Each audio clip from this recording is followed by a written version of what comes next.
Hello, this is Dr. Heidi Horsley, Executive Director for the Open to Hope Foundation. And I'm here today with Elizabeth Collison. She's a doctoral student at Virginia Commonwealth, and she is studying something I find very interesting.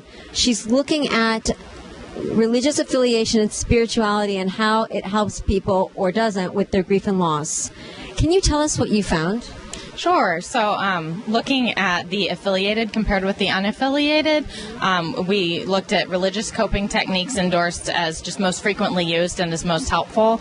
And what we found was that the unaffiliated endorsed using self-directing religious coping most frequently is what was most helpful to them, even though that's classified as negative religious coping. So it kind of made us think, is this really a negative religious coping technique, or is it just that these people aren't religious, and so that's why they're using more religious coping that's self-directed, that's more without the use of God's help. The religious coping measure that we used looks at a lot of different things. So seeking spiritual support is one example, doing benevolent reappraisal of God's powers, or I guess there's a reappraisal of demonic powers, and so using church would probably be considered social support.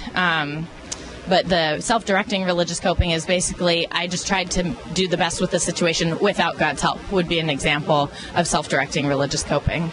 And that's how you found most students did? The unaffiliated, 35% of the unaffiliated endorsed self-directing religious coping techniques as most helpful in dealing with their loss. But then what we saw is that the affiliated actually most frequently used negative religious coping techniques, although they didn't endorse them as most helpful. And what about the spiritual piece? How did that play into this?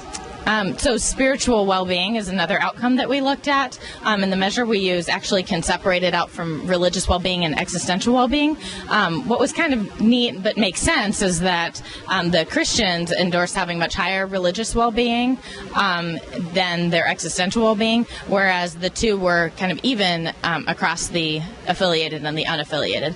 So in a sense, the existential well-being was able to measure a sort of spiritual well-being in both of the groups of people. Thank you so much for joining us today.